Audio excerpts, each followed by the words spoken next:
Welcome to The Explainer. So today, we're diving into the story of a man who really did change the course of American history. And he didn't do it with weapons or armies. He did it with something far more radical: the power of nonviolent resistance. I mean, it's a huge question, right? One that people have asked forever.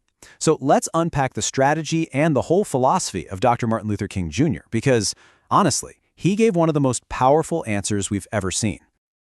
You know, when you think of him, you probably think of those incredible speeches. And yeah, for sure. But he was so much more than that. He was the architect, the strategic mind behind a peaceful revolution. Okay, so the absolute core of his strategy was this idea of nonviolent resistance. It came from a couple of places: his deep Christian faith, for one, and he was also really inspired by Mahatma Gandhi's work in India. But here's the key thing to get. This was not passive. Not at all. It was a calculated, confrontational tool. The whole point was to expose the sheer brutality of injustice for the entire world to see. So let's get into it.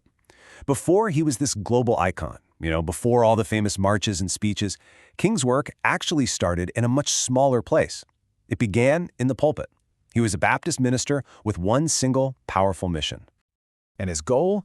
It was huge. I mean, monumental. He wanted to dismantle the entire system of racial segregation. But his method? That was the revolutionary part. He was determined to fight injustice without becoming like the oppressors, without using their violence. And to really get just how big this mission was, you have to understand the world he was up against. So, where did it all start? Well, it all kicked off with a single act of defiance on a city bus. Just this quiet moment of unbelievable courage, and it was enough to ignite a movement and throw a young Dr. King right onto the national stage. And we really need to be clear about this. Jim Crow wasn't just about separate water fountains. No way.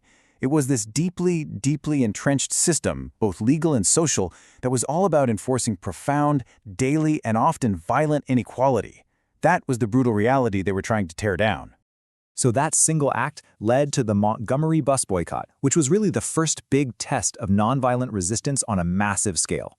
And get this, for 381 days, an entire community just stopped using the buses. They organized carpools, they walked for miles, whatever it took.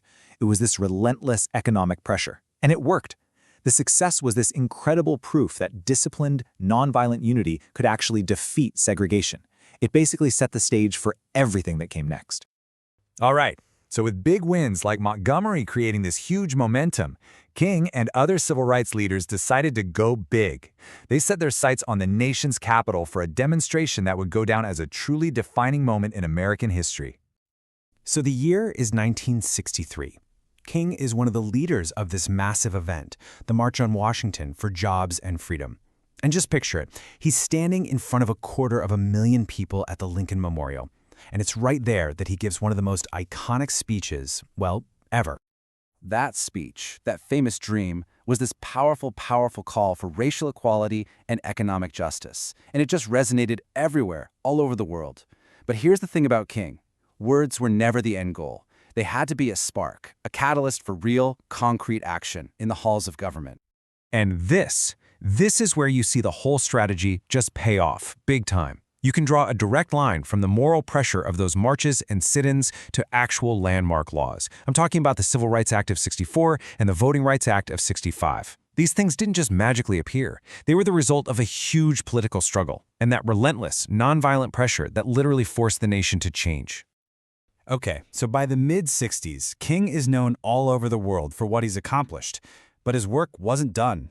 In fact, his mission was getting bigger. He started to see racial injustice not as this one single issue, but as something deeply connected to other huge problems in society.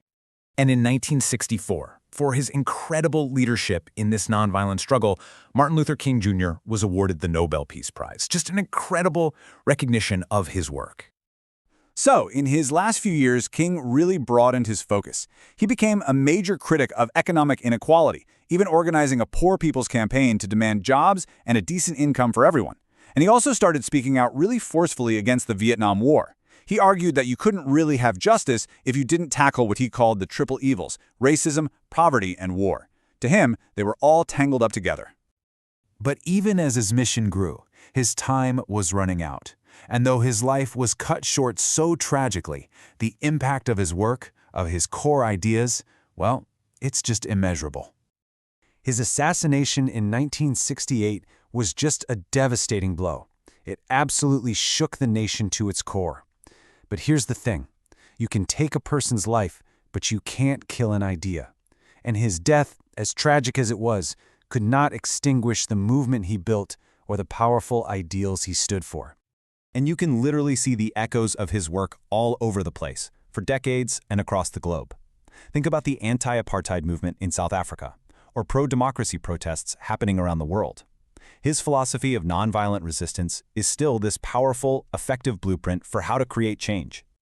So, that brings us right back to today. Because the real power of King's legacy, it isn't just about looking back at history, right? It's about asking, how do his ideas apply to the problems we have right now? How do we fight injustice nonviolently in our own time? That's the urgent, living question he's left for every single one of us.